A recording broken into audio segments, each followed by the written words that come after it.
안녕하십니까.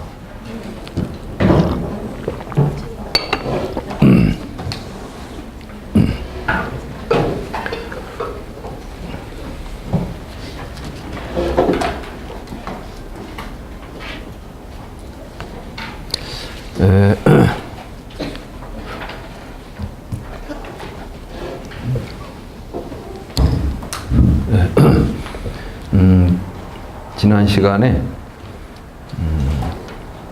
대승불교 특히 이 반야부 경전을 설하신 대승불교 초기 대승불교 운동가들이 아비달마의 법상관을 비판했다 이런 이야기 했었죠. 그러니까 부처님께서 말씀하신 그 말씀 이게 이제 다름하잖아요. 이것을 어떻게 이해할 것이냐. 근데 우리는 이제 다름마라는 말이 여러 가지 의미가 있죠. 우리가 부처님의 다름마에 귀의합니다. 불법성 삼보에 귀의한다 할 때 이 다름마는 이제 부처님의 가르침을 의미하죠. 그런데 우리가 이런 컵 같은 것도 다름마라고 한단 말이죠.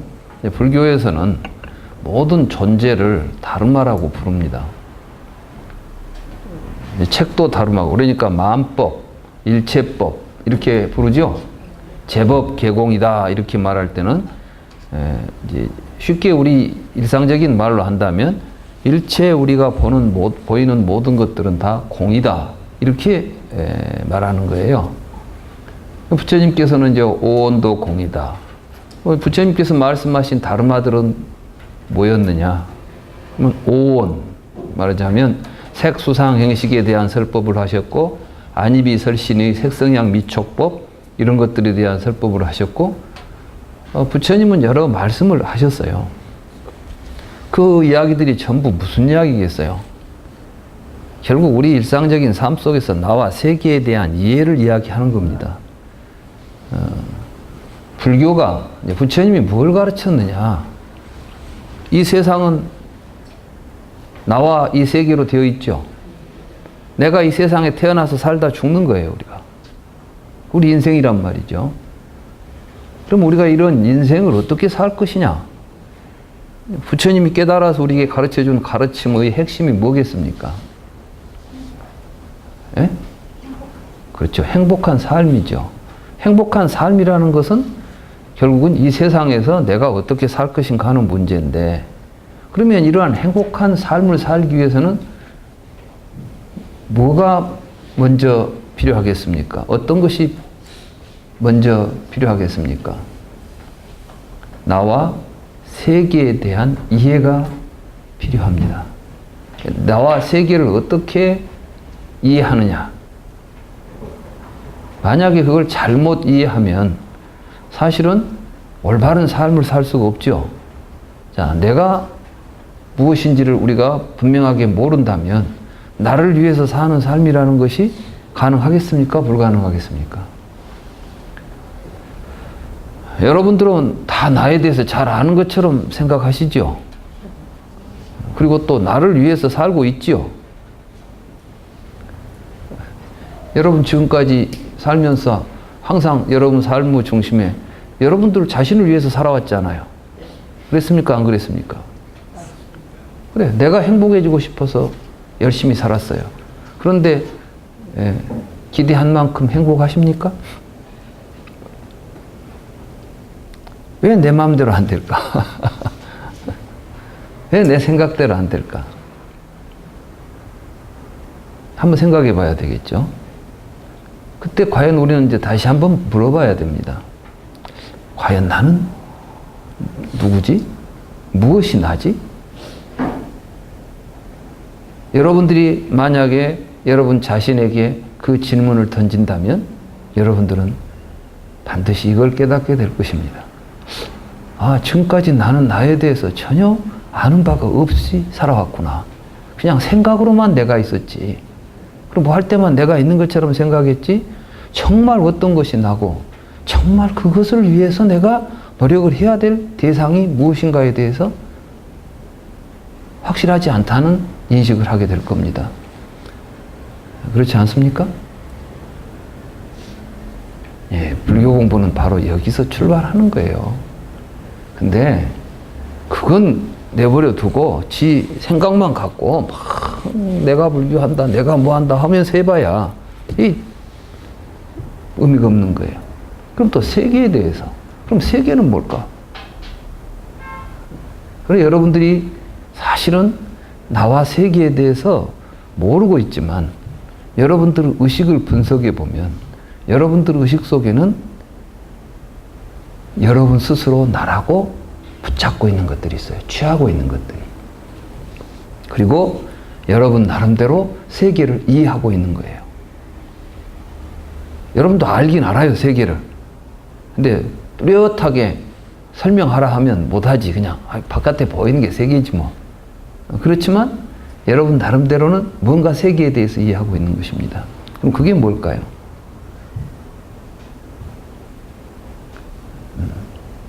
사실은 여러분들은 여러분 나름대로 세계를 이해하고 있지 않아요. 어떤 이해를 하고 있냐 하면 지금 이 세상에 사람들이 이해하고 있는 이해와 같은 이해를 하고 있는 거예요.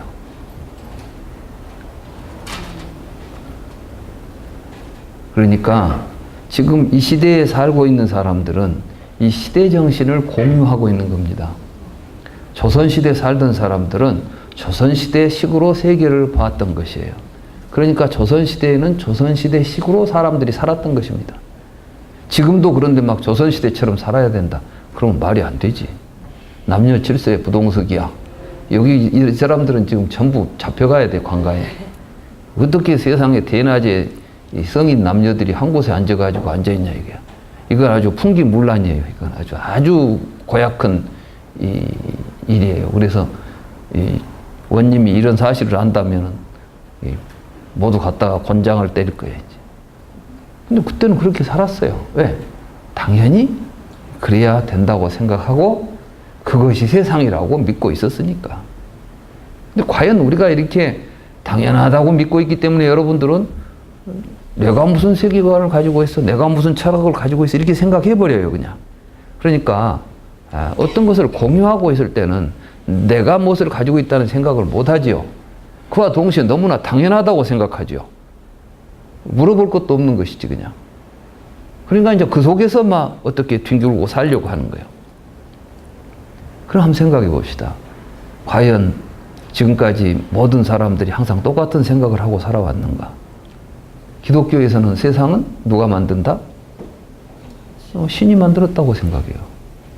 나는 신이 만든 아담과 이브의 자손인데 우리 조상이 죄를 지었으니까 우리도 죄를 원천적으로 죄를 가지고 존재하는 인간들이다.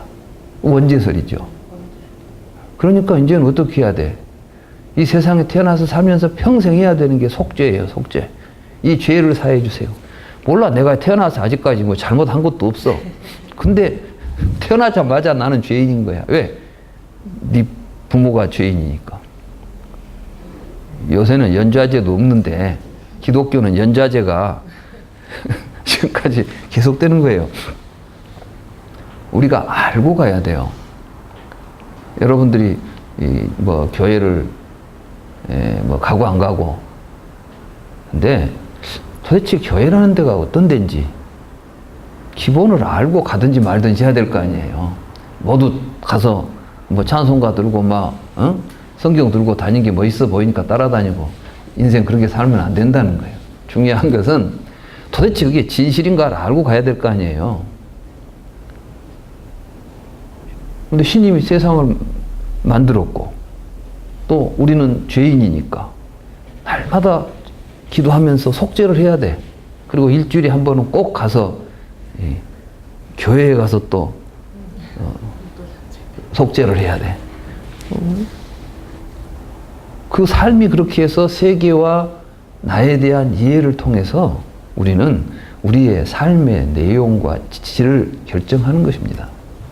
그러니까 우리가 불교를 공부한다고 하는 것은 부처님이 우리에게 무엇을 깨달아서 가르쳐 줬겠어요? 부처님께서 깨달아 가르쳐 준 게 나와 세계의 실상입니다. 우리 자신에 대한 참 모습이 어떤 것인가를 깨달아서 가르쳐 준 겁니다. 그러니까 불교 공부를 한다는 것은 무엇을 하자는 것이겠어요? 나와 세계에 대해서 올바로 이해하자는 거예요. 이걸 올바로 이해해야만 뭐가 되겠어요? 바른 삶이 나타나고 올바른 행복을 얻을 수가 있다. 그리고 이런 것들이 확고하게 자리 잡은 사람들에게는 마음의 갈등이나 변화가 있겠습니까? 없겠습니까? 불교의 신심은 이런 거예요. 불교를 제대로 배워서 이해하고 나니까 내 신념이 확고해졌다. 그래서 나는 이렇게 살아가는 삶에 대해서 조금도 추호도 의심이 없고 이런 이제 확신이 선다. 이러는 거예요. 그래서 이거 뭐 하늘이 두 쪽 나도 나는 이렇게 알고 이렇게 사는 거예요. 그러니까 우리 불교인들이 이제 그러한 불교를 해야만 제대로 그걸 이해하는 불자들이 생겨나야만 정말 이 사회에서 불교가 실현될 수 있고 또 우리 불자들이 힘을 가지고 바른 삶과 세계를 만들어갈 수가 있는 겁니다. 근데 이런 게 잘못되어 있으면 어떻게 돼요? 교회 가나 절에 가나 똑같다니까? 그렇잖아요. 사람들이 그래, 교회 가나 절에 가나 지금 우리나라에서 행해지고 있는 종교 형태를 보면 똑같아요. 부처님한테 가서 비냐, 예수님한테 가서 비냐, 누구한테 비냐, 앞에 대상만 달라져 있지. 그걸 하고 있는, 행하고 있는 사람들은 내면 세계는 같다는 것이에요. 불교는 이제 그 이야기가 아니라 우리들은 내면의 세계를 변화시키려고 하는 거예요. 근데 아비달마 불교인들이 이제 어떻게 생각했냐 하면 부처님께서는 무슨 이야기를 했냐면 이 세상은 괴롭다 그랬어요. 그러니까 이제 이 다르마들이 이제 이 괴로움이 괴롭고 또 우리에게 뭔가 있다 이 말이에요. 있다, 존재한다. 뭐 이것들을 부처님은 분석을 했다는 거예요. 그래가지고 낱낱이 분석을 해서 그 분석한 그 최소 단위를 다르마라고 불렀던 겁니다.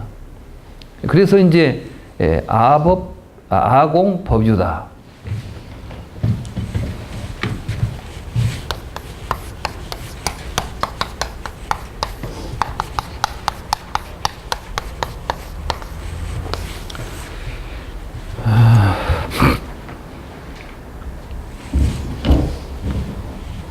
여기서 이제 아라고 하는 말을 썼다고 해서 나는 이렇게 생각하면 안 돼요.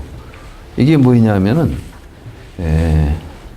우파니샤드에 의하면은 이 세상의 모든 것들은 아트만이 있다 이렇게 생각했어요. 아트만. 그 말은 무엇이냐 하면 브라만이라는 존재가 그러니까 부처님 당시에도 여러 세계와 자아에 대한 이해가 있었던 것이죠. 우리는 이런 걸 이제 철학이라고 불러요. 그러니까 철학 그럼 뭐냐? 뭐 알려고 하는 거예요. 뭘 알려고 하느냐? 이 세상에서 우리가 알아야 될 대상을 크게 나누면 두 가지예요. 두 가지. 나하고 나 아닌 것이에요. 나는 우리가 나라고 부르고 나 아닌 것을 우리는 세계라고 부르는 것이죠. 그러니까 나와 세계에 대한 이해를 하는 것이에요. 그리고 이것을 바르게 하고 살아가는 것이 중요하기 때문에 모든 사람들은 이제 철학을 바르게 공부해야 됩니다. 근데 그 철학 중에서도 가장 나와 세계에 대해서 올바른 그러한 가르침을 준 것이 불교이기 때문에 우리가 이제 불교를 가장 수승한 가르침이다. 이런 걸 이야기할 때 종교라는 말을 쓰는 거예요. 종교. 그러니까 우리가 쓰는 이 종교라는 말이 사실은 어디서 나온 말이냐? 불교에서 나온 말이에요. 부처님의 가르침 중에서도 가장 높은 가르침을 종교라고 불렀어요. 그러니까 뭐 화엄 이런 걸 보고 종교, 원교, 종교 이런 말을 쓰는 거예요. 근데 그것을 릴리전이라는 말이 이제 렐리기온이라는 말이 이제 릴리전이라는 말 있죠. 이걸 독일어로 말하면 렐리기온이라고 불러요. 이제 이 라틴어인데 이거 이제 이걸 독일 발음은 렐리기온이라고 부르죠. 일본에서 이제 뭐 협약을 맺으면서 이 말을 어떻게 번역할 것이냐 일본말로 렐리기온이라는 말이 릴리전이라는 말이 뭐예요? 본래는 이제 그 종교학적으로 그 개념은 아담과 이브가 시내로 뭡니까 낙원에서 쫓겨나죠? 왜 쫓겨났어요? 선악과 따먹고. 근데 참 기가 막힐 일이 뭐냐면 이 선악과가 뭐냐면 지혜의 열매예요. 이걸 먹으면 지혜로워지는 거야. 그러니까 이 기독교 특성이 뭐냐면은 인간을 무지하게 만들려고 하는 거예요. 벌써 그러잖아요. 지혜로우려고 하면 죄가 되는 거니까. 근데 이런 놈의 종교를 믿어야 되겠냐고. 이 기본이 뭐냐면은 그 사과나무가 그냥 사과나무가 아니라니까. 그걸 먹으면은 무엇이 좋은 것이고 무엇이 나쁜 것인지를 구별할 줄 알게 되는 거예요. 그럼 우리 세상에서 제일 중요한 게 뭐겠어요? 선악을 구별할 줄 알고 살아야 되겠죠? 근데 그걸 구별하지 말라는 거야, 지금 기독교는. 그럼 뭐 어쩌자고요? 네가 그걸 알아버리면은 신이 뭔 일을 할 때, 신은 저 잘못하네? 신은 그거 잘하고 있네? 잘못하고 있네? 판단할 거 아니냐? 신이 무엇을 하든지 간에 얘 그리고 무조건 복종해야 돼. 다시 말해서 종놈이 주인 보고 주인님 그거는 좋은 일입니다. 왜 그렇게 그런 일 하십시오. 이거는 못된 일이니까 하지 마세요. 이렇게 하면 되겠냐 이 말씀이야. 그러니까 여러분들이 집에서 하인을 부려먹을 때는 뭐가 좋아요? 무조건 시킨 대로만 하면 되지. 내가 뭔 말 하는데 내 말을 가지고 시비를 걸면 안 되겠죠. 이놈이 뭔 시비 건너면 안 돼야. 그러니까 그래서 쫓아낸 거야. 이게 죄예요. 기독교에서는 제일로 큰 죄. 그러니까 거기서는 무조건 믿어라 그러죠. 의심하면 안 돼. 불신 지옥이야 그냥. 두고 다니잖아. 막 불신 지옥이라고. 그냥 무조건 믿으라는 거예요. 믿을 만한 것을 믿어야지. 근데 못 믿을 것을 믿으라 하니까 더욱 기가 막히지. 처녀가 애 낳은 것을 믿으라 하지. 죽은 놈이 다시 살아난 걸 믿으라 하지. 이런 터무니없는 믿음을 강요하고 있단 말이에요, 이게. 그런 무지한 상태로 우리를 몰고 가는 거예요. 지금까지 모든 종교가 그렇게 해서 지배를 했어요. 다시 말해서 이 종교는 예로부터 기본이 뭐냐면 지배자가 피지배자를 지배하기 위한 수단으로 쓰입니다. 그래서 재정이 일치인 거예요. 항상 로마 제국이 기독교를 받아들이죠. 그 전에는 이제 기독교를 박해했던 곳이에요. 로마가. 그러다가 어느 순간 콘스탄티누스인가?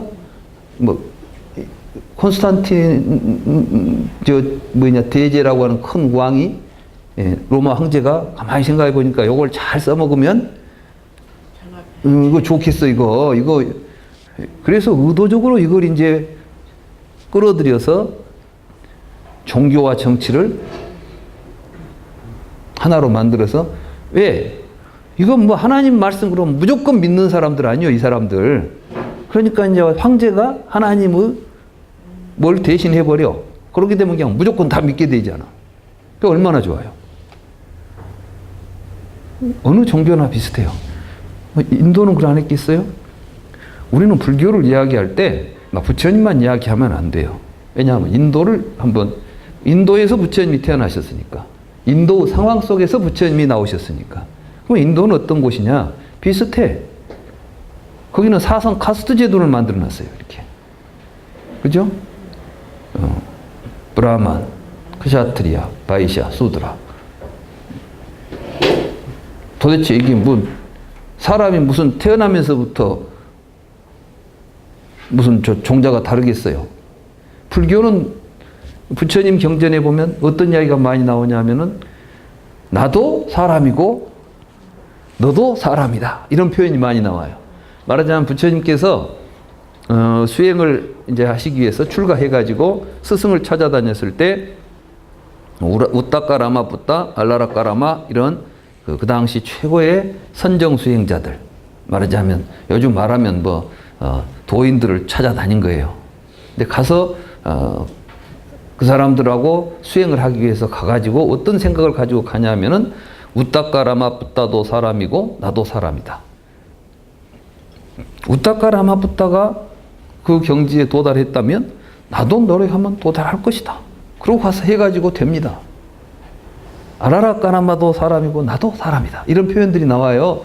이 니까에 읽어보면 이건 무엇을 의미하냐면 부처님께서는 사람은 다 같다는 평등 사상을 가지고 있는 거예요.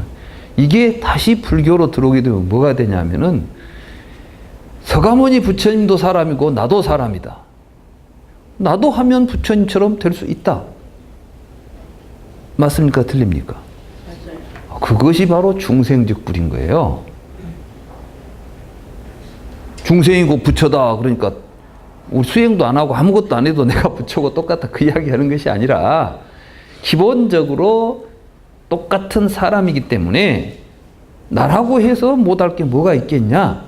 그러니까 대승불교 운동은 바로 그런 거예요. 근데 아비달마 불교 때는 또 좀 달라져. 그래가지고 부처가 되려면 수기를 받아야 되는데 전생에 뭐 수기 받아가지고 온 사람만 보살이고, 그러니까 이제 보살 따로 있고 부처 따로 있고 중생 따로 있고 뭐 다 따로 있는 거야 이렇게. 그럼 이게 또 계급이 되는 거예요. 불교에서 제일 싫어하는 게 계급이에요. 그러니까 어느 구조로 가더라도 모든 인간은 평등한 관계 속에서 행복해질 수 있다고 부처님은 가르친 겁니다. 근데 브라만교에서는 무슨 이야기를 했냐면은 사성 카스트 제도를 만들어 놓고 태초에 브라만이라는 신이 세상을 만들었다는 거예요. 세상을 만들어 놓고 개개의 사물 속에 다 들어갔습니다. 이게 아트만이 되는 겁니다. 그러니까 이제 브라만은 지금 세상에는 브라만이 있는데, 옛날에는 브라만이 혼자만 있었는데 지금은 우리 속에 다 브라만이 들어있는 거예요. 이렇게. 우리 안에 들어있는 브라만을 아트만이라고 불렀던 거예요. 그러니까 그 아트만이 곧 브라만이다. 이런 생각을 하지요. 그런데 또 그 브라만이, 이놈의 그 당시 인도의 브라만교 사상이라는 거는 이게 그냥 원리적으로 앞뒤가 안 맞아요. 왜냐하면 막 여기서는 이 말하고 저기서는 저 말해가지고 아주 혼란스러워. 근데 그 사람들은 또 어떻게 생각하냐. 본래 이 세상은 너무 우리가 알 수 없을 정도로 복잡한 거야. 우리가 아는 것은 단순히 우리들의 지적 한계 내에서 알아야 되기 때문에 그것만 가지고는 다 알았다 할 수가 없고, 그런데 이제 베다에 보면 막 이 앞뒤가 안 맞는 말들이 있잖아요. 논리적으로 모순된 말들이. 그래, 그 말씀이 맞아. 그러니까 그 말씀을 들을 때는 그렇게 이해하고 저 말씀을 좀, 이게 이제 뭐냐면 맹목적인 이제 그 믿음이에요. 그러니까 어느 책에 나오면 맞다. 그죠? 여러분들이 확실히 모르는 것에 대해서는 항상 다른 것에 의존해가지고 자기 지식을 정당화합니다.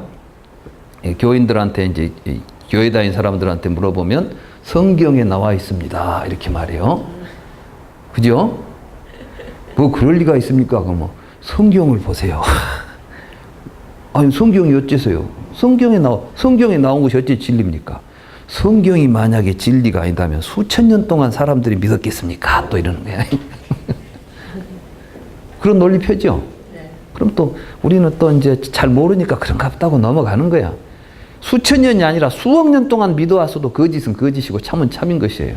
그래서 오래 사람들이 믿어왔기 때문에 참일 수가 없는 거예요, 이것이. 근데 그런 논리들을 갖다 들이대면 우리는 넘어가는 거예요. 이런 식이죠. 모든 옛날의 종교들이. 근데 불교는 그렇잖아요. 불교는 뭐냐 하면, 부처님은 그래서 왜 우리가 고통스러운가, 부처님께서 이치에 맞지 않는 생각을 하기 때문이라는 거예요. 그러니까 우리는 이제 이치에 맞는 생각을 하자는 겁니다. 불교 공부는. 이치에 맞는 생각. 이것이 안 되기 때문에 모든 번뇌가 나타난다. 이렇게 부처님 말씀하신 거예요. 이치에 맞지 않는. 그런데 이 브라만이 태초에 이제 이 사람 모양을 가지고 있었는데 원인이라고 그래요. 원인. 근데 이 사람이 이제 세상을 창조할 때 어떻게 만들었느냐. 사람을 만들 때는 입으로 브라만을 만들어 놨다는 거예요. 사람이 브라만은 입으로 만들었고, 어깨 쪽지에서 이제 크샤트리아가 나왔어요. 생식기에서 바이샤가 나오고 발바닥에서 수드라가 나왔어. 그러니까 벌써 나올 때부터 벌써 계급이 다른 거예요. 입에서 나온 사람, 어깨에서 나온 사람, 생식기에서 나온 사람, 바닥에서 나온 사람. 그러니 같냐 이거야. 그러니까 이 사회에는 이 네 계급이 있는데 이 네 계급은 원래부터 태초부터 주어져 있기 때문에 바꾸거나 뒤집을 수가 없어요. 그러니까 이제 그 계급에 속한 사람들은 그것을 숙명처럼 당연하게 여기고 살아야 되겠죠. 그래서 인간은 본래 다 차별이 있다는 거예요. 근데 부처님이 어려서부터 암만 생각해도 이것은 말 같지가 않아. 이치에 맞질 않아. 이치에 맞아요? 이치에 맞지 않아요? 안 맞잖아요. 그럼 부처님은 그러면 그걸 믿으려고 하지 말고 사실인가를 확인해 보라는 겁니다. 불교를 공부하는 사람은 불경도 의심해야 돼요. 부처님 말씀이 내 생각하고 맞지 않으면 그럴 리가 있냐 하고 의심하고 묻는 다음에 그 사람 말을 귀담아 들어봐야 돼. 이제 저 사람이 왜 이런 이야기를 하고 있지? 그리고 나서 자기가 비판해야 돼요. 근데 비판해 보니까 내 비판이 잘못되어 있고 저분의 말씀이 옳다고 한다면 어떻게 되겠어요? 내 생각을 고집해야 되겠어요? 버려야 되겠어요? 버려야 돼요. 그러니까 이제 불교 공부는 어떻게 시작하냐면 아까 우리가 반야심경 같은 데 보면 색즉 시공 공즉 시색 이렇게 돼 있으면 여러분들이 마저 이렇게 딱 긍정이 됩니까? 아니면 이상하다. 뭐 그런 말이 다 있냐? 이렇게 의심이 됩니까? 색즉 시공 그러니까 맞다. 내 생각하고 같다. 이렇게 생각이 되십니까? 잘 안 되죠? 무슨 색일공이라고 하지? 저 말이 뭔 말이야? 그래요. 그래도 부처님 말씀이니까 믿고 가자. 이건 이제 불교한 것이 아니야. 그래? 왜 부처님은 저걸 색즉시공 저렇게 말씀하셨을까? 이렇게 이제 의심해 보는 거예요. 그래서 지금 여러분들은 그래서 오신 거야, 이제. 혼자 읽어보니까 반야심경이 다 이해가 됐다면 뭐 때문에 내 강의를 들으러 오시겠어요? 그죠? 다른 사람 설명해 주러 다녀야지. 근데 이해가 잘 안 돼. 혹시 이 교수 강의를 들어보면 잘 이해가 될까? 이제 온 거예요. 그럼 왔으니까 뭐 해야 돼요? 자기가 가졌던 의심을 가지고 이 강의를 드려야 되는 거예요. 그러지 멍하니 앉아서 그냥 이 교수는 뭐라고 한가 보자. 이렇게 들으면 이 강의는 재미도 없고 의미도 없는 것입니다.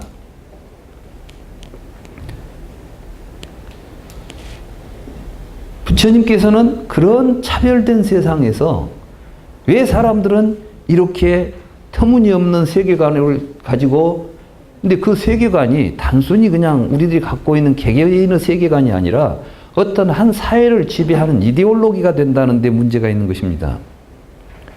다시 말해서 기독교적인 세계관이 우리 모두 개인적으로 살면서 나는 나대로 너는 너대로 가면 좋아요. 근데 이게 이 세상을 지배하려고 한다는 것이에요. 지금 이 기독교인들 하는 행태를 보면 어떤 식으로 나오냐. 막 이제 정당을 만들자는 거예요. 그래가지고 국회의원도 막 뽑고 그래가지고 이제 법도 만들자는 거예요. 이 세상 법이라는 건요, 다수가 만들어내면 다 돼요. 그러니까 기독교를 모두 많은 사람들이 기독교를 믿게 해가지고 그 사람들 생각으로 법을 만들어버리는 거예요. 그러면은 소수 이제 기독교에 순응하지 않는 다른 종교들이 있겠죠. 이것은 그 사회 속에서 어떻게 되겠습니까? 구조적으로 소외되고 억압되는 거예요. 그렇지만 법이 그러니까 겉으로는 어떤 정당성을 갖죠. 우리나라는 나라 법이 그래.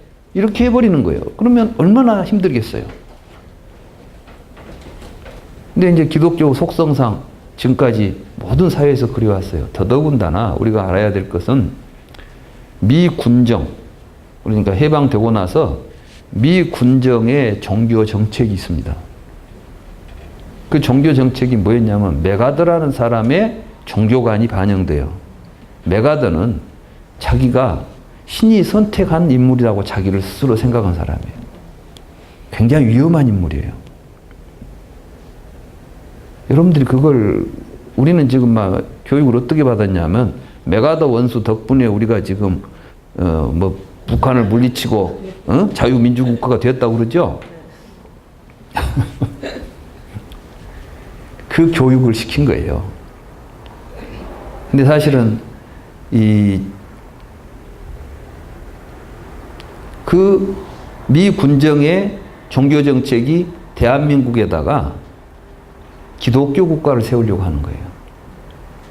그리고 그 앞에 이승만이라는 사람이 나타났던 것이고, 잘 맞은 거예요, 이렇게. 그 이야기를 하면 또 너무 길어져. 사실 그런 이야기 하면 막 속에서 불이 나지, 이제. 실제로 해방되고 나서 대한민국에서 가장 많은 토지를 소유하고 있었던 곳이 사찰이에요. 그러니까 사실은 불교 재산이 가장 많았던 것이죠.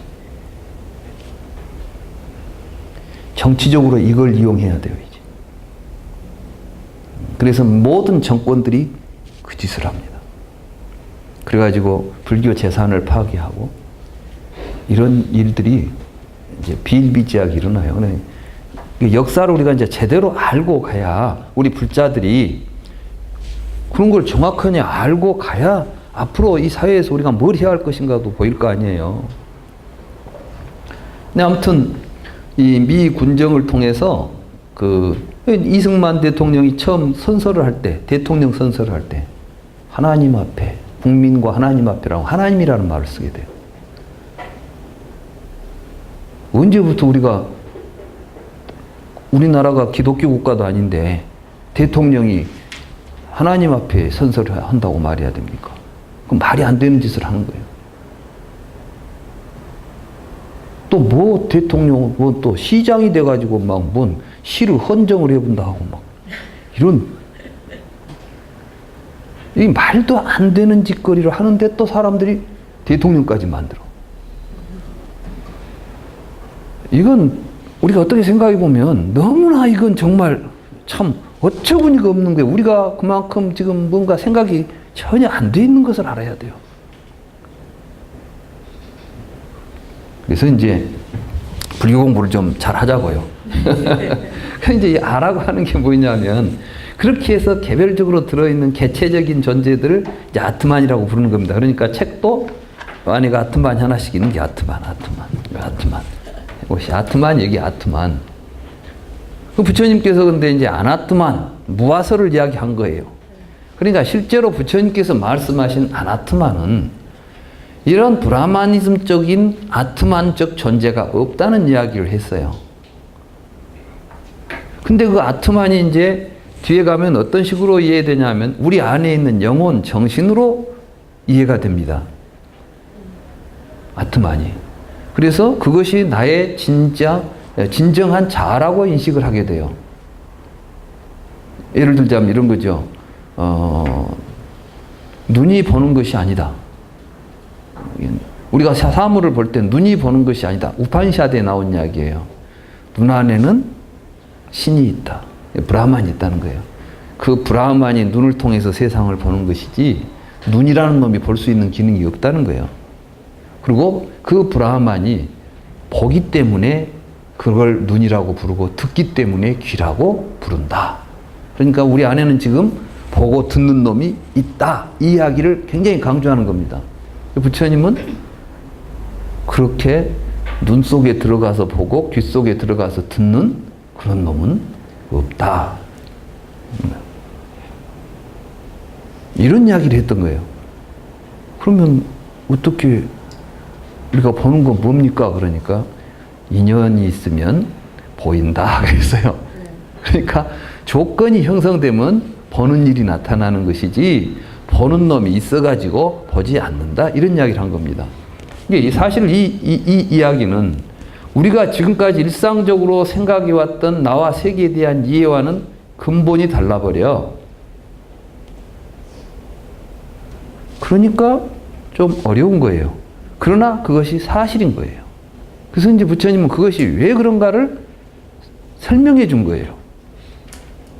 그게 교리들이에요. 그러니까 그 교리를 우리가 잘 공부를 해보면 아, 그 말씀이 맞구나 라고 확신을 하게 돼. 그러니까 불교는 공부를 해야 돼요. 근데 그런 공부도 안 하고 그냥 뭐 가만히 앉아서 참선하다 보면 팍 깨질 것이다?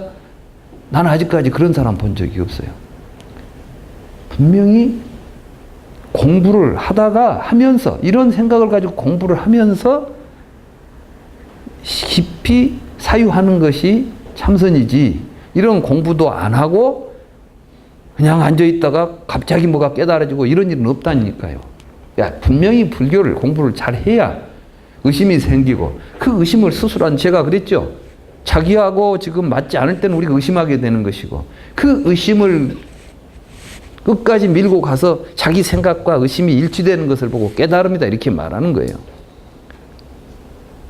아, 부처님 말씀이 뭔 말인지도 몰랐더니 잘 생각해 보니까 이제 알겠네. 그러면 깨달았다 이렇게 말하는 거라고요. 그러지 뭐 깨달으면 뭐가 다른 세계가 일어나는 게 아니에요. 깨달음은 인식론적인 차원이에요. 그리고 우리는 그러한 인식론적인, 다시 말해서 우리 자신들의 이해의 기초에서 생활하기 때문에 올바른 깨달음이 중요한 것입니다. 그 깨달음은 깨닫기 위해서 깨닫는 게 아니라 그 깨달음을 통해서 우리의 삶이 달라지고 행복해지기 때문에. 그러니까 결국 깨닫는 것도 무엇 때문에 깨달아야 됩니까? 그렇죠. 행복하게 살기 위해서 깨달아야 되는 거예요. 그럼 여러분들이 지금 불교 공부하면서 깨닫자 해가지고 막 맹목적으로 성불에만 매달리면 안 돼요. 성불을 했는데 괴로워진다면 해야 되겠어, 안 해야 되겠어? 성불을 했더니 모두 괴로워졌다. 그러면 그 성불을 해야 되겠습니까? 안 말해야 되겠습니까? 안 해야지. 그러니까 오늘 행복해지기 위해서 불교 공부하는 거예요. 이제 그런 이런 아트만적인 요가 있었는데 부처님께서 무아라고 이야기를 했어요. 그러니까 이 사람들이 이제 아공, 법유 이 말을 쓰는 것은 뭐냐면 그래 이 컵 이것은 아예요. 이런 것들이. 이것은 깨지면 어떻게 되죠? 없어져 버리잖아. 그러니까 이건 공이야. 공하니까 그래. 깨지면 없어져 버려. 근데 깨져도 안 없어지는 게 있죠. 뭐가 안 없어져요? 유리 조각은 안 없어지잖아. 이걸 또 깨버렸어. 그랬더니 더 작아지면서 그것은 없어지는데 더 작아졌죠. 마구마구 부시면 마지막에 어떤 것이 나올 것 같아요? 그렇지. 안 깨진 놈이 나오겠지. 이걸 다르마라고 부르는 거예요. 그러니까 아는 공하지만 다르마, 법은 있다. 이야기를 하는 거예요. 그러면 참 그럴듯하지 않아요? 그죠? 그럴듯해. 그래서 이 사람들은 이제 아비달마에서는 유의는 부서지는 것, 깨지는 것 이렇게 이야기해요.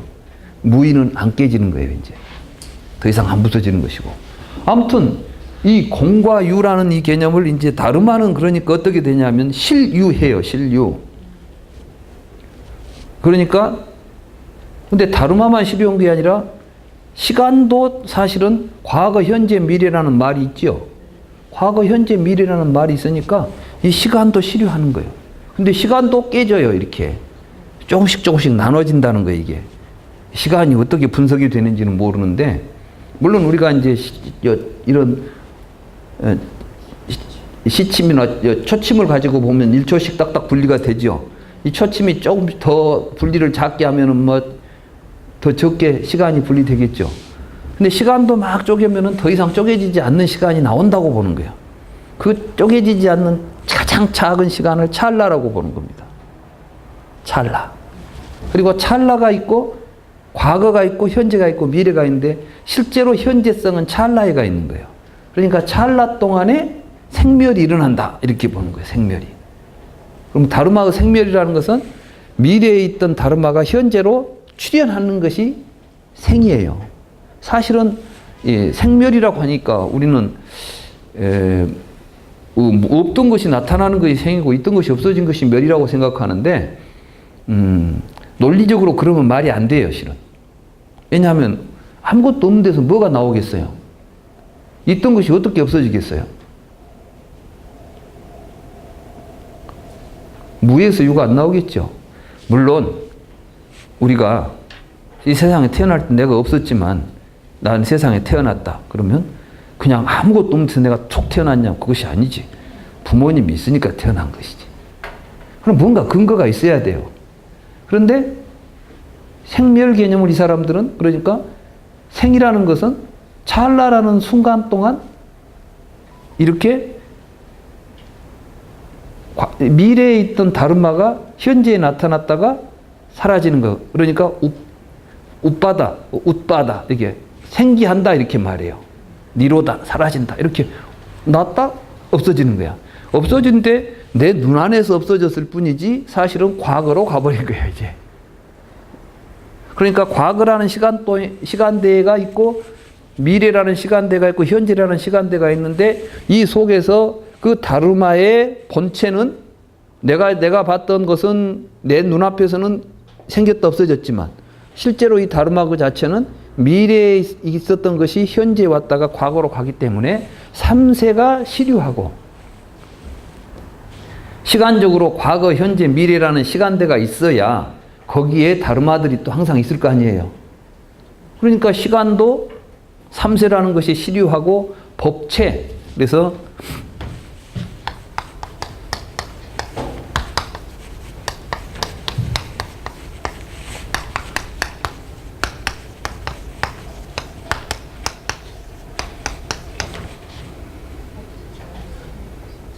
법 3세 시류, 법체 항유 그러지. 그러니까 이걸 보고 이제 유라고 막 있다. 예. 다르마는 있다 이 말이야. 3세 시류. 그러니까 이제 다르마 종류가 몇 가지일까 이렇게 해가지고 이제 다르마 종류가 뭐 75가지다. 또 다르마 가운데는 열반에 뭐랄까 그 무의의 다르마가 있고 또 유의의 다르마가 있다. 이렇게 해서 불교 교리를 분석적으로 설명해가지고 세계와 인간을 설명합니다. 물질도 설명하죠. 물질은 뭐냐? 4대로 만들어진 것이죠. 그죠? 4대로만, 이거는 불교가 아니에요. 물질은 4대로 만들어졌다. 이것은 부처님이 그렇게 말씀하신 것이 없어. 해석을 잘못하고 있지. 좀 이따 내 이제 경에 아비달마에서 물질은 4대로 구성되어 있다. 색법은 4대로 되어 있다라고 하는 원문을 내가 다시 해석할 거예요. 우리는 지금 전부 그렇게 믿고 있잖아요. 불교에서는 지수화풍 4대로 물질은 되어 있다 이렇게 본다고. 근데 그 이론을 다시 이 사람들은, 근데 부처님은 4대도 무상하다 그랬거든. 그러면은 아비달마 불교 이전의 외도들은, 유물론자들은 4대는 변치 않는 실체라고 이야기했어요. 불변의 실체. 그러니까 말하면 여기 다르마에 해당하는 것이죠. 근데 부처님께서 4대도 무상하다 이렇게 말해놨으니까 이건 다르마가 아니라 이것은 아에 해당하는 거예요. 그러면 이 아도 또 분석해가지고 안 깨지는 다르마를 찾아내야 되잖아요. 더 작은 걸로. 그래서 찾아낸 게 극미라는 거예요. 극미. 불교는 부처님께서는 극미라는 단어를 사용하신 적이 없어요. 초기 경전에, 부처님의 초기 경전에는 극미라는 말이 안 나온다고. 브라마나인가? 이렇게 하는 그 극미라는 단어가 안 나와요. 그런데 아비달마 불교에서 지수화풍도 무상하다 하니까 이것은 실체가 아니겠구나. 그러면 또 쪼개면 뭐가 나오겠지 해가지고 개념적으로 만들어낸 겁니다. 그러니까 극미는 눈에 보이지 않아요. 이 보이지 않는 극미가 최소 단위 7개씩 한 단위로 존재하게 돼요. 예. 그렇지. 7개. 왜냐하면은 중앙에 하나 있고 사방에 하나 있고 우아래가 있어서 입체적으로 존재한다는 것이죠. 그래가지고 이것이 7개씩 막 모이기를 7번을 반복하면 비로소 우리 눈에 보이는 형태가 돼요. 그래가지고 처음에는 이 극미는 4대의 성질을 다 가지고 있어요. 이게 극미지가 4대는 아니야. 근데 이것이 어떤 식으로 서로 결합하느냐에 따라서 4대로 형성이 돼요. 그러니까 이게 만약에 지가 되면은 수화풍은 성질이 은복해버려요. 속에 숨어 있다가 이런 식으로. 그러니까 그거를 이제 우리 현대 과학에서 보면 물리학하고 아주 원자론하고 아주 유사해요. 원자가 보면 가운데 핵을 중심으로 전자가 돌고 있는데 뭐 여러 개가 돌고 있죠, 입체적으로. 그것이 결합해가지고 나오는데 수소와 산소가 물의 성질은 없죠. 그런데 수소와 산소가 결합하면 물 되죠. 근데 만약에 산소하고 탄소하고 결합하면 뭐가 돼요? 불 되는 거야, 불. 그러니까 이것이 어떻게 결합하느냐에 따라서 지수화풍의 성질이 나타난다. 그러니까 유물론 중에서도 훨씬 더 정교한 유물론으로 가버렸죠. 이 부분은. 이런 이론들을 가지고 아비달마 이론들이 만들어지니까 그걸 본 사람들은 그 당시에서 본다면 얼마나 놀랍겠어요. 여러분들이 서양의 물리학 공부하면서 원자론 봤을 때 얼마나 놀랐어요. 야, 물질들을 이렇게 잘 분석했구나. 근데 그런 비슷한 이론이 이미 2000 몇백 년 전에 인도에서 나타났다니까요. 불교에서 이것이. 그러니 사람들이 막 이렇게 이 세상을 잘 설명한 것이 있겠냐. 지금 과학이 왜 우리들을 이렇게 매혹시키고 있는지 아십니까? 과학이 인간과 세계를 무엇보다도 잘 설명해 주니까 성경에 나온 말보다 어디 나온 말보다도 과학책에 나온 말을 보면은 우리가 볼 때 아, 이게 세계는 이렇고 인간은 이렇구나라고 잘 말해주고 있으니까 우리가 지금 과학주의가 되어 있는 겁니다. 요즘 뭐든지 과학적으로 입증되어야 진리다 이렇게 말하잖아요. 그 과학적인 구조를 사실은 아비달마 불교도 가지고 있었던 거예요. 현대의 그 물리학이 가지고 있는 그런 구조를. 그래서 그러나 아비달마 불교가 잘못됐다는 비판을 하기 시작한 게 이제 대승불교인들이에요. 이게 법상을 잘못 이해했다. 다시 말해서 이 사람들은 부처님께서 사용한 이런 모든 것들은 언어로서 우리에게 표현한 것들이고 그 언어가 지시하는 실체라는 것은 사실은 없다는 것이 부처님의 가르침이다. 그러니까 이제 제법 개공, 아공, 법공, 양공, 아도 공하고 법도 공하다. 이런 이야기를 한 거예요. 그럼 왜 공하다는 말을 썼을까요? 이게 이제 연기하기 때문에 그래요. 연기하기 때문에. 지금까지 우리는 어떤 세상을 있는 것과 없는 것으로 구분하고 있는 것이 있는 것을 만든다는 생각을 하게 됩니다. 그러니까 항상 그럼 태초에 처음에는 무엇이 있었을까? 이런 생각을 하는 거죠. 근데 아무것도 없는 데서 무엇이 만들어졌다는 이야기는 말이 안 되죠. 그죠? 무에서는 유가 나온다는 생각을 못 해요, 우리가. 그러니까 우리는 뭔가 이 세상에 있었다 이런 생각을 하는 것이고 그 있는 것이 무엇일까라고 물어서 그 태초에 있었던 존재를 신이라고 부르고 또는 실체라고 부르고 궁극적 실체라고 부르는 것입니다. 그래서 그걸 물질이면 유물론이 되고 그 신이라고 하면 유신론이 되는 거야. 이제 신이 세상을 만들었다 아니면 물질로 세상이 만들어졌다 아니면 정신으로부터 세상이 벌어졌다. 유심론이냐 유신론이냐 유물론이냐 이런 주장을 하는 거예요. 이 부처님께서는 그렇게 말할 수 있는 것은 아무것도 없다예요. 그럼 이게 뭐야? 아무것도 없단 말인가? 아니. 그러니까 공이라는 말이 이제 그래서 어려운 거예요. 그럼 공을 올바로 이해하기 위해서는 어떤 우리에게 이제 선 이해가 필요하냐 하면 있다는 것이 뭐고 없다는 것이 뭘까를 한번 생각해 봐야 돼요. 응? 우리가 있다고 말할 때 뭘 있다고 말하죠? 예? 예. 그러니까 사실은 있음과 없음이라는 말 자체가 우리는 나의 이해, 말하자면 우리의 인식을 떠나서 본래부터 세상은 있는 것 아니면 없는 것과 있는 것으로 구분되어 있을 거라는 생각을 하죠. 있는 것은 내가 보지 않아도 있고 없는 것은 내가 보든 안 보든 없는 것은 없고 있는 것은 있다 이렇게 생각하지 않아요. 그죠? 근데 부처님은 그렇게 생각하지 않았어요. 그 생각이 잘못됐다는 거예요. 그러니까 이 불교는 바로 이 가장 기본적인 우리들이 어떤 생각을 하는 우리의 사유의 기본 바탕, 구조 이것부터 지금 부처님이 달리하도록 가르치고 있는 겁니다. 근데 불교를 공부하는 사람들이 그런 것이라는 생각을 안 하고 불교를 공부해요. 부처님이 그런 이야기를 하고 있으리라는 생각을 안 하고 있다고. 막연히 부처님이 막 깨달음 하니까 나도 깨달아서 부처 되자. 막 수행하면 부처 되겠지 하고 막 뭔가를 수행을 한다는 거야. 근데 수행은 무엇을 하는 것이 수행이에요? 우리들의 의식을 변화시키는 걸 수행이라고 부르는 것이지. 몸을 막 어떻게 해가지고 막 부처님이 이제 이런 이야기를 하죠. 고행주의 가서 수행 그 사람들이 이 고행을 하면은 어떤 수행을 하면은 죽음으로부터 이제 안 죽게 된다. 불사 아마라라고 그러죠. 안 죽는 경지가 온다. 모든 종교가 다 이제 죽음 공포로부터 벗어나려고 한 거 아니에요. 부처님께서 처음 이 성불 하고 나서 그 전에는 그 죽음의 문제를 해결하기 위해서 사실은 고행도 했던 거 아니겠어요? 안 죽으려고 하는 모든 고행은 아무 의미가 없다. 이걸 깨달아요. 그러니까 그 말은 뭐예요? 여기서 이제 그러니까 그거 말고 안 죽는 길이 있다는 이런 이야기를 우리가 듣기가 쉽잖아요. 그러면 그 다음에 안 죽는 길은 여기 있다 이렇게 말해야지 이제.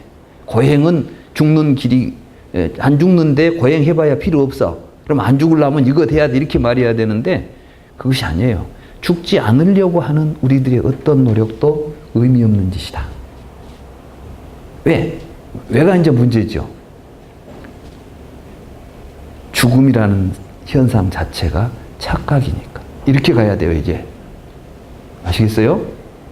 그걸 깨달아야 되지. 아, 죽음이라는 것은 실제 하는 것이 아니었구나. 지금 여러분들이 생각하는 죽음의 문제가 여러분들은 이제 그러면 안 죽는다고? 그럼 왜 죽음이 문제될까요? 나라는 실제를 여러분들이 뭔가 하나 상정하기 때문에 죽음이 이야기되는 거예요. 엊그제 어떤 책을 보니까 우리 몸은 40조 이야기했던가요? 했죠? 근데 몸이 어떻게 죽겠어요, 지금? 죽을 몸이 있어요, 없어요, 여러분들? 여러분들은 죽을 몸이 없어. 근데 어떻게 죽겠어? 몸을 제대로 알고 보면 내가 태어나서 이 몸이 태어나서 죽는다는 생각이 헛생각이라는 걸 알게 된다는 것이죠. 이런 걸 깨달음이라고 해요. 깨달으면 그러니까 죽음의 문제가 해결이 되는 것이지 안 죽게 되는 건 아니에요. 왜냐하면 본래 죽음이 없는데 무슨 죽을 일이 있겠어요. 죽을 놈이 안 죽게 되는 게 아니라니까. 불교 공부를 통해서 해결하는 생사 문제는 나는 지금 현재 내 몸은 죽을 몸인데 불교 공부 보니까 안 죽을 몸이 된다거나 이런 일은 안 벌어진다는 이야기예요. 그걸 알고 공부를 해야 된다 이 말씀이죠. 그래서 이제 여기서는 하공, 법공을 이야기하는데 그러면 이렇게 말하는 이 아비달마 불교를 비판하는 이 반야부 사상가들이 어떤 때 근거해서 이런 이야기를 했을까? 사실 이제 반야부에서는 여기에 근거하고 있다는 이야기는 하지 않아요. 근데 제가 이제 초기경전을 연구하고 있는 제가 보니까 이런 입장에 서 있었기 때문에 그러한 주장을 할 수 있었겠구나. 이렇게 제가 이제 판단할 수가 있었던 것이죠. 그래서 여러분들에게 이제 오늘은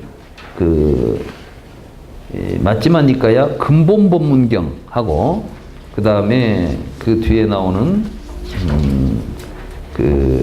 코끼리 발자국의 비유 큰 경을 통해서 이제 불교에서는 세상을 어떻게 통찰하고 보면서 이 공이라는 이야기를 할 수 있었는가 이런 이야기를 이제 하도록 하겠습니다. 우선 1시간 시간이 됐으니까 좀 쉬었다가 하겠습니다.